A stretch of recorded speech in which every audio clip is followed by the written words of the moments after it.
Hello and welcome to daily cricket show. T20 world cup शुरू हो चुका है। 7 फरवरी से ये मुकाबला इंडिया और श्रीलंका में शुरू हो चुका है। जी हाँ, अगर हम एसोसिएट नेशंस की बात करें तो बहुत ही बेहतरीन तरीके से सारे एसोसिएट नेशंस पार्टिसिपेट कर रहे हैं और ऐसा लग रहा है कि ना ही सिर्फ वो पार्टिसिपेट करने आए हैं बट बहुत ही तगड़ा कंपटीशन देने आए हैं। सबसे पहले 7 फरवरी को जो पाकिस्तान वर्सेस नेदरलैंड्स का मैच हुआ था उसमें नेदरलैंड्स ने बहुत ही तगड़ा मुकाबला दिया था। पाकिस्तान जीत तो गई but not very happy with the win.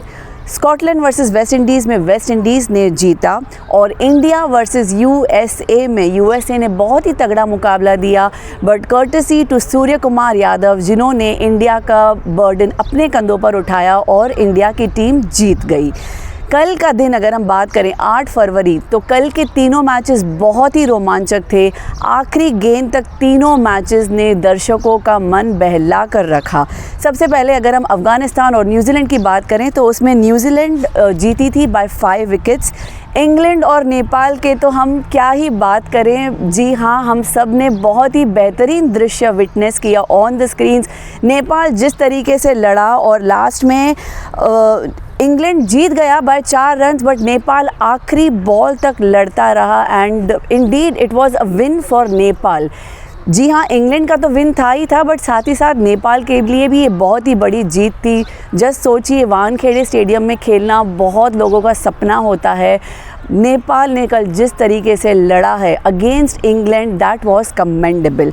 आखिरी मैच जो कल का हुआ था श्रीलंका और आयरलैंड के बीच में, वनिंदु हसरंगा जी हाँ इंजर्ड थे। He was playing one sided खेल रहे थे और उन्होंने भी कल 3 विकेट्स लिए on in Sri Lanka versus Ireland. अगर अभी मैं क्विकली आगे बढ़ते हुए स्टैंडिंग्स की बात करूं तो ग्रुप ए में India and Pakistan are on top, group B में श्रीलंका और ग्रुप सी में वेस्ट इंडीज़, ग्रुप डी में फ़िलहाल न्यूजीलैंड ऑन टॉप है। अब बहुत ही इंटरेस्टिंग रहेगा ये देखने के लिए कि 11 फरवरी को साउथ अफ्रीका और अफ़गानिस्तान का मुकाबला कैसा रहेगा। साथ ही साथ इंडिया और पाकिस्तान ने जो न्यूज़ बनाए रखे हैं, जी हाँ, सबको बेसब्री से इंतज़ार है ये जानने के लिए कि क्या 15 फरवरी को इंडिया वर्सेस पाकिस्तान ये खेल होगा जो तय किया जाएगा कुछ ही क्षणों में। बने रहिए हमारे साथ। आज हमारे साथ जुड़े हैं असदुल्ला खान एंड शनीर सिद्दीकी।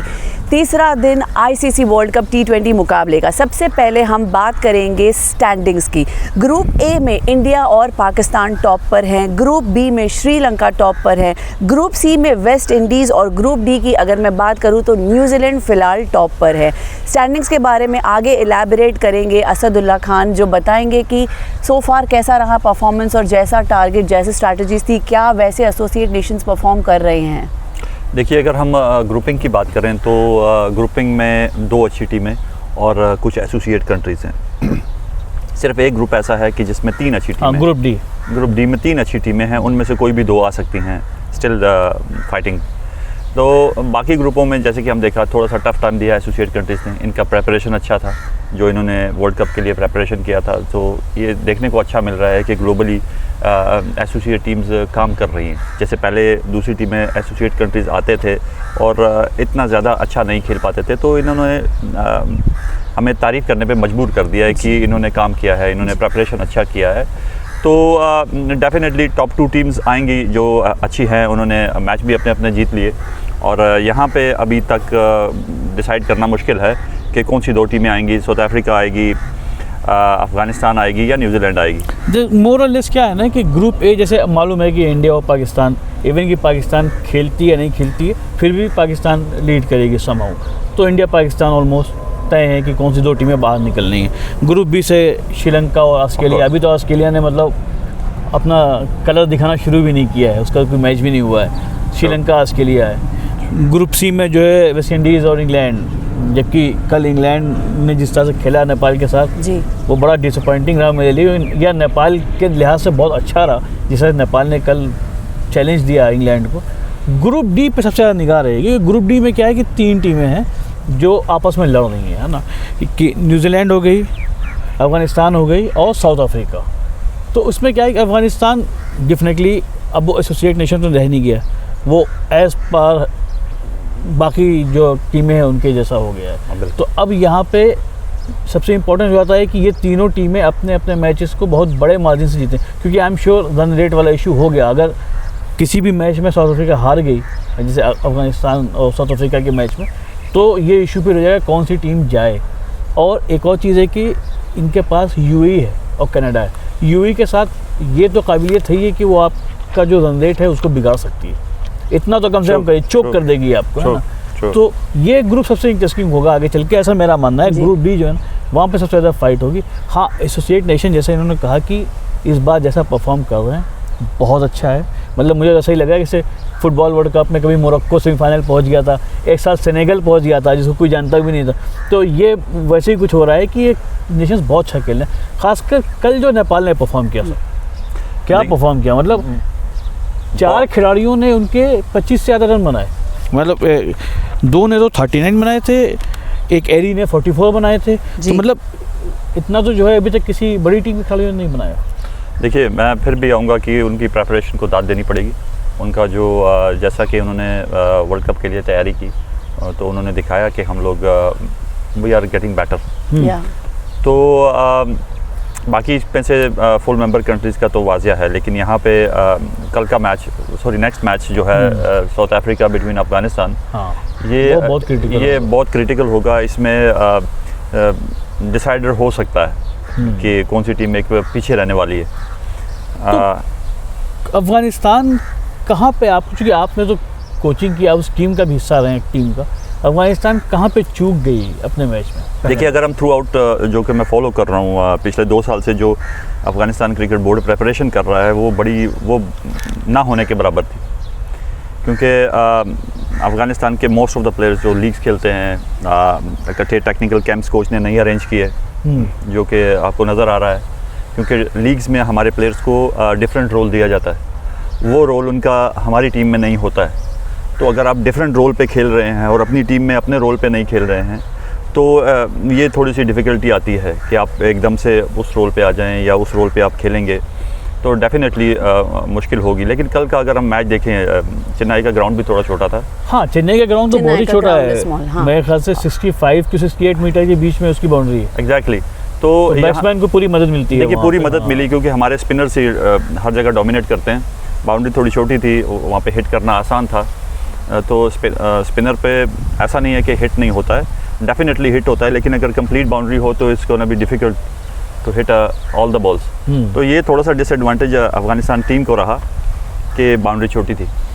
मतलब उसने पाकिस्तान को इस हद तक सपोर्ट किया कि अपने खिलाड़ियों की जान खतरे में डाल दी उसने। और जब हमारी बारी आई, हमारे यहाँ इकॉनमी, क्योंकि श्रीलंका बहुत बड़ी क्राइसिस से निकल के आया है अभी, उसके लिए तो वर्ल्ड कप जो है ना, वो उसकी इकॉनमी को रिवाइव करने का एक उनके बोर्ड को भी अपॉर्चुनिटी, उनके बोर्ड के लिए। तो जब उनके लिए इकॉनमी रिवाइव करने की बात है, सबसे बड़ा मैच, उसी में आप हमको सपोर्ट नहीं कर रहे हो, तो ये एक श्रीलंका ने भी जो है एक अपनी तरफ से मतलब जस्टिफाई किया, वो है जस्टिफाइड है वो पूरी तरह से, कि उसने अपने खिलाड़ियों को जो खतरे में भेज के आपके पास भेजा।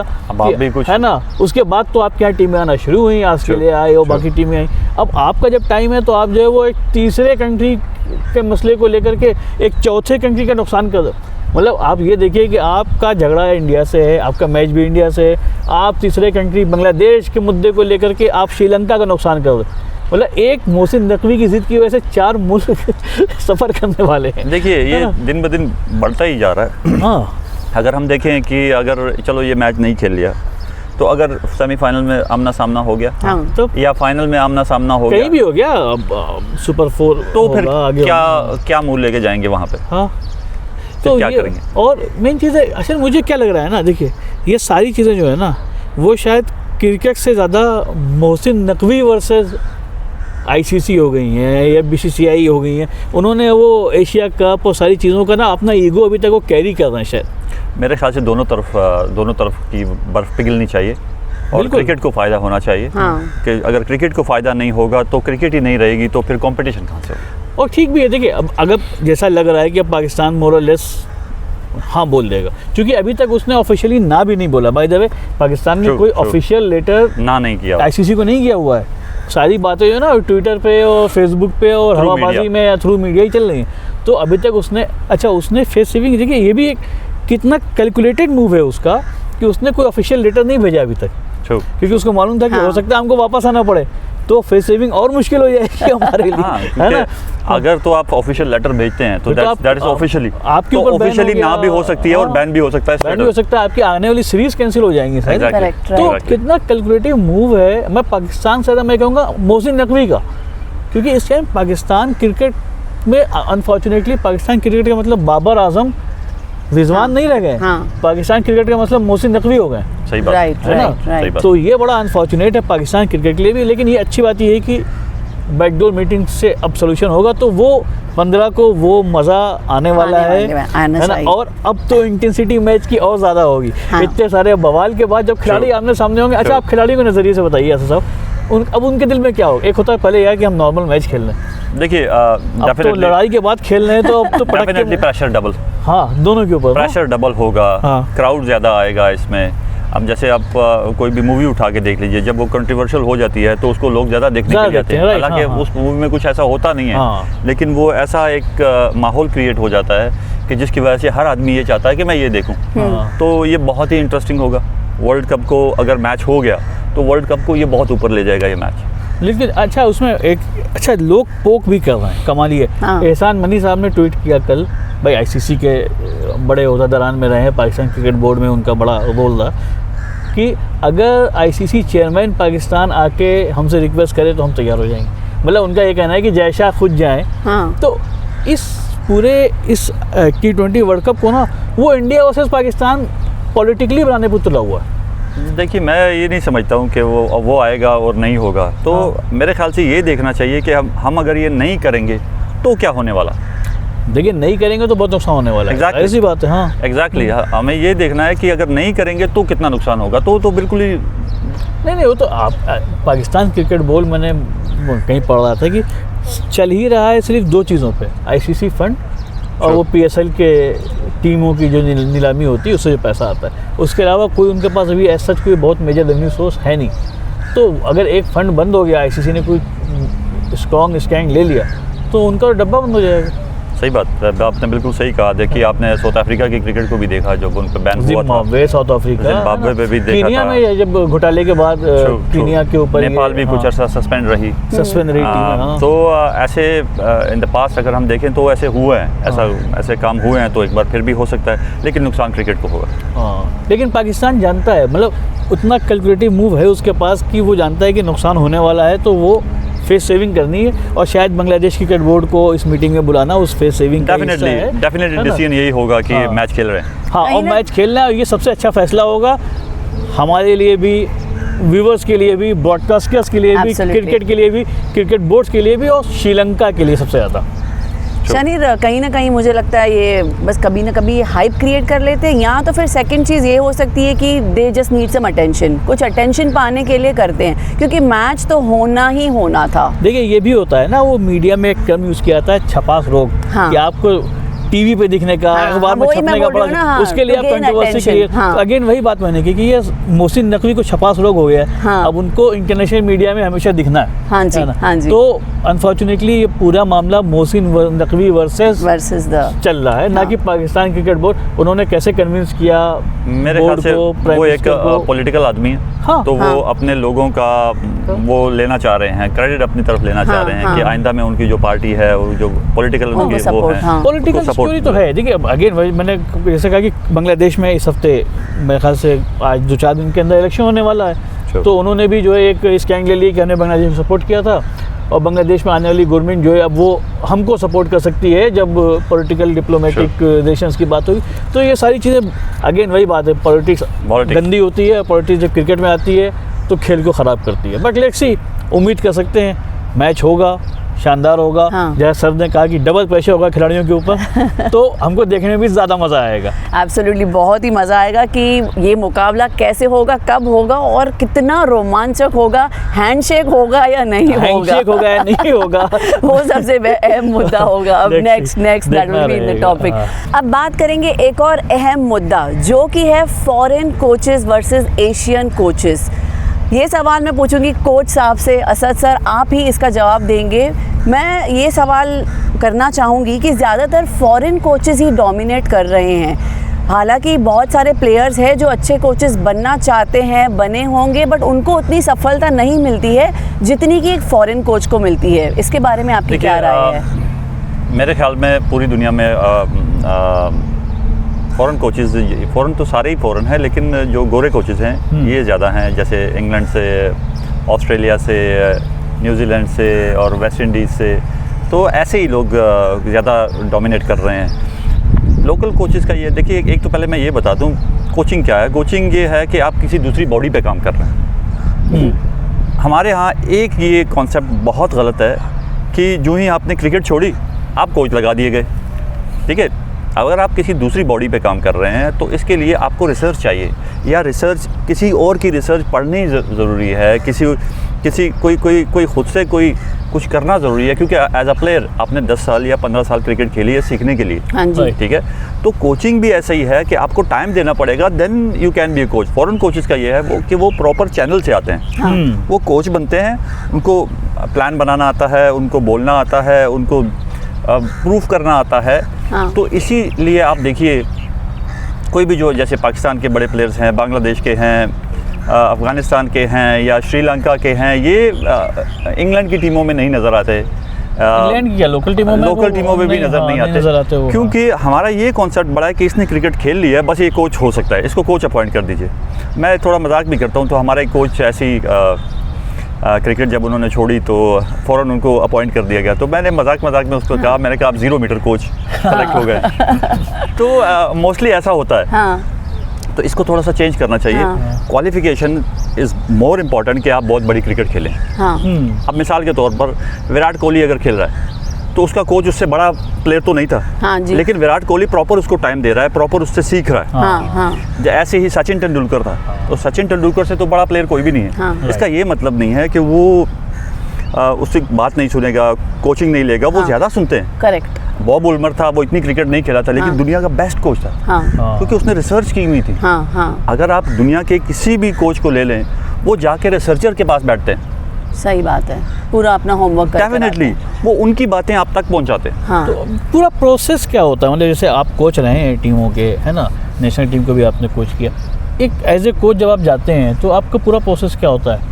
देखिए स्टेप बाय स्टेप अगर आप एग्जैक्टली 2 टाइप ऑफ क्रिकेट है दुनिया में। एक फ्रेंचाइजी क्रिकेट है और एक है कंट्री के लिए आप जब कंट्री की कोचिंग कर रहे होते हैं। फ्रेंचाइजी क्रिकेट में आप रोल के लिए प्लेयर को कहीं से भी उठा सकते हैं उस रोल के लिए। तो आपको ज़्यादा मेहनत भी नहीं करनी पड़ती। Best of the best exactly. जैसे ओपनर ज़रूरत है, चलो होना चाहिए। हाँ, न्यूजीलैंड का ये ओपनर अच्छा है, हमें पसंद है कि ये शुरू में हमें अच्छा दे सकता है। ऐसे ही दूसरे कंट्रीज़ का। लेकिन जो नेशनल कोचिंग है उसमें ये होता है कि आपको रोल के लिए डिफरेंट प्लेयर्स को बनाना पड़ता है। आपका जो नेटवर्क है कोचिंग का, जो अंडर आपके काम कर रहा है उस कंट्री में, तो वो उस रोल के लिए उन प्लेयरों के साथ उसके साथ डिस्कशन होती है। हाई परफॉर्मेंस सेंटर्स होते हैं, तो डिस्कशन होती है कि इस रोल के लिए हमारे पास 10 प्लेयर होने चाहिए। जैसे ओपनिंग है, 10 हमारे बैकअप में होने चाहिए कि कुछ भी हो सकता है, कोई डिफरेंट कंडीशन के लिए कौन सा सूटेबल प्लेयर है, तो वो सारे बनाने होते हैं। तो इसीलिए इसमें प्लानिंग करने में और प्योर कोचिंग करने में गोरे लोगों को कितना इसमें साहब मेडिकल साइंस, फिजिक्स, ये सारे एलिमेंट कितना इन्वॉल्व होते हैं और कैसे कोच उसको अडॉप्ट करता है? क्या मतलब प्रॉपर जाके वो ट्रेनिंग लेता है इस चीज़ की? देखिए सबसे पहले तो कोच को एग्जैक्टली सबसे पहले तो कोच को थोड़ा पढ़ा लिखा होना चाहिए। जितनी दुनिया आगे जा रही है उसको टेक्नोलॉजी यूज़ करने का पता होना चाहिए। अगर आपको टेक्नोलॉजी यूज़ करने का नहीं पता है, आपको फिजिक्स का नहीं पता है, आपको इस तरह की बायोमैकेनिक्स का नहीं पता है कि बायोमैकेनिक्स, तो हम आपको बोलेंगे क्या? राइट। उसको हम बोल कुछ नहीं सकते हैं। तो इस तरह जो कॉन्फिडेंस है लोकल कोचेज़ पे वो ख़त्म हो जाता है, क्योंकि वहाँ पे आके वो ब्लॉक हो जाते हैं। तो जो रिसर्च करके आया हुआ होता है, जो बोल सकता है, जिसने 15 साल या 20 साल या 18 साल कोचिंग की होती है डिफरेंट कोचेज़ के साथ, डिफरेंट हाई परफॉर्मेंस सेंटर्स के साथ, डिफरेंट एनालिस्ट। देखिए एनालिस्ट भी बड़े इंपॉर्टेंट है। वो आपको बड़ी ज़बरदस्त कैलकुलेशन करके देते हैं, इनसाइट्स बताते हैं, जो वीक एरियाज़ हैं, स्ट्रेंथ्स हैं। तो कोच को भी होना चाहिए इन सारी टेक्नोलॉजी का पता होना चाहिए। तो अब ये बताइए कि आप तो अफगानिस्तान टीम का हिस्सा थे। अफगानिस्तान टीम बहुत ग्रो की, एसोसिएट नेशन से निकल के वो मेन लीग में आ गई है। अफगानिस्तान का वो बुरा दौर चल रहा था, कोई फॉरेन कोच तो आता नहीं होगा उनके पास, आई एम एज्यूमिंग, आपको बेहतर पता होगा। देखिए मैं ये समझता हूँ कि अफगानिस्तान टीम को बनाने में कोई फॉरेन कोचेस का कमाल नहीं है। हाँ। क्योंकि एज अ कोच मुझे अगर किसी टीम को बेहतर बनाना है तो मुझे उसका ज़्यादा टाइम देना है उसको। कोई भी फॉरेन कोच अफगानिस्तान नहीं आता है, हाँ वही तो वो आखिरी 5 दिन या 10 दिन का कैंप यूएई में या इंडिया में या कहीं भी लगा लेता है, तो आखिरी 10 दिन में आप प्लेयर को क्या सिखाओगे जब तक आपको पूरा डोमेस्टिक स्ट्रक्चर का पता नहीं है। रिलेशनशिप डेवलप होती है। Exactly. दोनों कोच प्लेयर्स एक दूसरे को समझते हैं। आपको पूरा डोमेस्टिक स्ट्रक्चर फॉलो अप करना है, आपको हाई परफॉर्मेंस सेंटर में क्या करना है उनके साथ वो करना है। तो एक्चुअली कोचेज़ ने हमें नहीं बनाया है, हमने कोचेज़ को बनाया है। आप देख लीजिए जो कोचेज़ हमने रखे उसके बाद उनको बड़ी जॉब्स मिल गई। हाँ, क्योंकि टीम ने अच्छा परफॉर्म किया। जैसे कबीर खान है पाकिस्तानी, हमने उनको कोच रखा, वो बड़े कोच बन गए। उसके बाद और ऐसे कोचेज़ थे जिनको हमने बनाया और वो उसके बाद बड़े कोचेज़ बन गए। तो बेसिकली मैं ये कहूँगा कि कोचेज़ ने हमें नहीं बनाया, हमारी टीम ने कोचेज़ को बड़ा बना दिया। बट बड़ा अहम रोल होगा जो टीमें बहुत अच्छा कर रही हैं एसोसिएट नेशंस अभी वर्ल्ड कप में, इनके कोचेज इनको आगे कैसे यहाँ से सीख के आगे कैसे ग्रूम करते हैं, क्योंकि आगे उन टीमों को और अच्छा करना है। True true true. तो एक्सपीरियंस और क्रेडिबिलिटी का भी बहुत महत्व रखता है, क्योंकि अगर हम किसी को कोच के पोजीशन पे हायर कर रहे हैं तो डेफिनेटली हम देखेंगे कि सामने वाला बंदा is he relevant to coach us. कई बार ऐसा भी होता है ना कि ज़रूरी नहीं है कि आप खिलाड़ी बड़े हों, आप बहुत बड़ा आपने नंबर क्रिएट किया हो। अमोल मजूमदार, हाँ ठीक है टीम का हिस्सा थे, लेकिन कोई ऐसा बहुत महान अमोल नहीं थे, लेकिन वुमेन्स क्रिकेट टीम में कोच बने। टीम कहाँ पे थी, वर्ल्ड कप जिता दिया। Correct, right. तो इस तरह से भी होता है कि टीम और कोच का रिलेशनशिप क्या। और हमने पास में तो देखा है इंडिया में तो सौरभ गांगुली के दौर में कितनी क्राइसिस चल रही थी। कप्तान वर्सेस कोच है ना, वो होता है। अब गौतम गंभीर के साथ भी तो जैसे मैंने पहले कहा, खबरें आती रहती हैं। जैसे मैंने पहले कहा कि देखिए रवि शास्त्री जो था वो इंडिया का कोच था। अगर रवि शास्त्री जिस वक्त था उस वक्त वो विराट कोहली और ये लोग खेल रहे थे, तो वो ये नहीं कह सकते हैं कि रवि भाई आप बहुत पुरानी क्रिकेट खेले हुए हैं तो हम नहीं खेल रहे हैं। नहीं, राइट। कोचिंग उसी को कोच रखना चाहिए कि जिसने कोचिंग की है। उसने 10 साल दिए हैं, 15 साल कोचिंग को दिए हैं, उसने डिफरेंट बॉडीज पे काम करना उसको आता है। Coach should be a psychologist as well. Absolutely. उसको दूसरे प्लेयर्स का माइंडसेट भी समझना है, उसको मेंटली कैसे सेटिस्फेक्शन मिले, उसको मेंटली कैसे रिलैक्स हो, क्योंकि मैच खेलने के लिए आपको टेंशन नहीं चाहिए। राइट। तो वो कैसे प्लान करता है, वो जब ही कर सकता है कि जब वो दूसरी बॉडीज पे पहले काम कर चुका हो। अब इतनी चीजें इन्वॉल्व हो गई ना क्रिकेट में, साइंस, टेक्नोलॉजी, सोशियोलॉजी, AI, तभी तो अच्छी हो गई है। तो उसमें कोच का रोल बड़ा अहम हो जाता है। खिलाड़ी खेलता जरूर है, लेकिन उसके पीछे उसके चारों तरफ इतनी चीजें चल रही मौजूद होती हैं। उसमें कोच का बड़ा अहम रोल है। डेफिनेटली सही बात है। एक इंटरेस्टिंग क्वेश्चन मैं पूछूंगी, फेवरेटिज्म होता है कोचेज और प्लेयर्स के बीच में? डेफिनेटली होता है। अच्छा, ये अगर कोई मैं वैसे ही बोल दूं कि नहीं होता है, मैं नहीं करता या कोई और नहीं करता है, तो किसी को कोई भी अच्छा लग सकता है। कोई एज अ बैटिंग वाइज अच्छा लग सकता है, कोई शॉट्स उसके अच्छे लग सकते हैं, कोई उसका जो टीम में उसका इन्वॉल्वमेंट अच्छा लग सकता है कि टीम में अच्छा इन्वॉल्व है, टीम मैन है, तो ऐसा फेवरेटिज्म थोड़ा बहुत होता है। Okay, alright. बहुत ही मज़ा आया, इनसाइट्स जानने मिले हमको जो मैचेस बीत चुके हैं इंडिया पाकिस्तान पर, कोचिंग पे फॉरेन कोचेस को क्यों प्रेफरेंस दिया रहता है। और अभी तो मज़ा बढ़ता जाएगा जैसे जैसे टूर्नामेंट आगे बढ़ेगा।